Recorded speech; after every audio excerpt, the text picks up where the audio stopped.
Welcome to the Running Network Show. Join us each time as we explore the people, the places, and the events that shape our great sport. Well, good morning, everyone. This is Gary Morgan with the Michigan Runner and Running Network.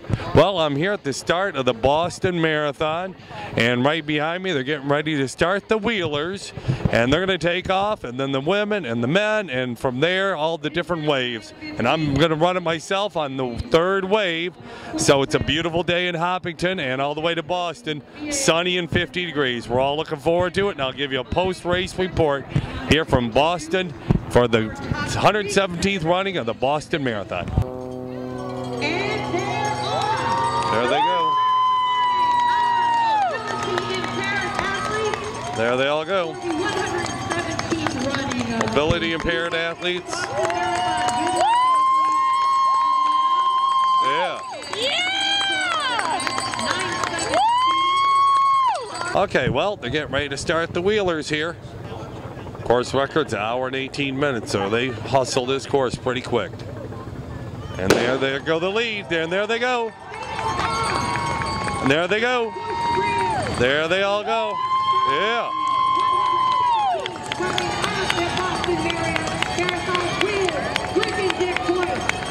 Here they are getting ready to go.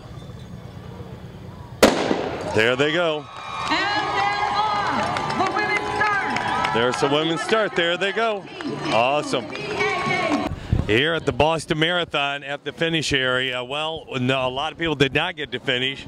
We had an explosion at the finish line. Some people got hurt. Thousands of people did not finish. Then we got diverted and had to come pick up our stuff afterwards. As you can tell, it's a little bit crazy around here. They've closed the center city down in certain spots. I'm one of the people who got stopped at the 25.7 mile mark at the underpass that goes under Mass Avenue. And I'm here with Justin Curo, who is the referee at the finish line of the Boston Marathon, who got a first-hand account of what went on yesterday. He's a very good friend of mine. Anyway, he will give us a little bit of details of what happened there. I was working the finish line. My job is to make sure that the technical portion at the finish area was working properly.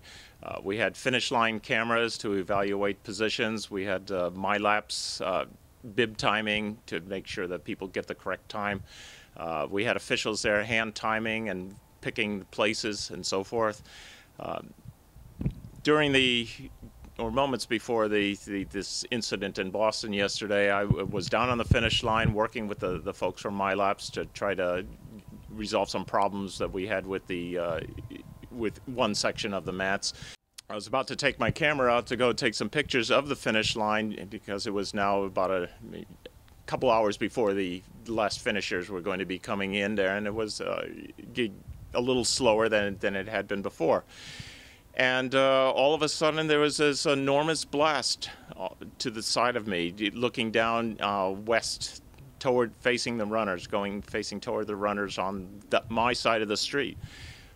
It's probably no more than 100 feet away from me. There's an enormous explosion of smoke going into the air. You could smell gunpowder, the same gunpowder that you might smell if a starter was starting a track event. So you knew it was some kind of explosive device that had gone off. While I'm sort of in shock standing there looking down there, wondering what happened. Well, you know, what was that thing? 10 seconds later, or no more than 10 seconds later, on the same side of the street, maybe 1,000 feet further, a second explosion occurred, which also was right on the sidewalk, same side of the street, and immediately we knew that there was some sort of explosion going on.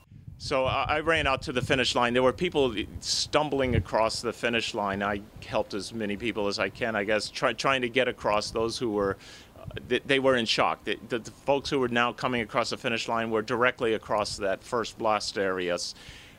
The ones that were on my side of the street, I could help across. And as soon as I got across the finish line, then I could see the people, the medical people were wearing the white jackets, the white Boston Marathon jackets, the doctors, nurses, and other medical folks coming toward the area. Some of them were running, a few of them were walking and wondering, you know, what was this, why is what's going on, what's the smoke? I yelled at the folks, telling them that There were 2 explosions, one about 150 feet away from the finish line, another one down the street about 1,000 feet, and we need people at both places, and they need them right now.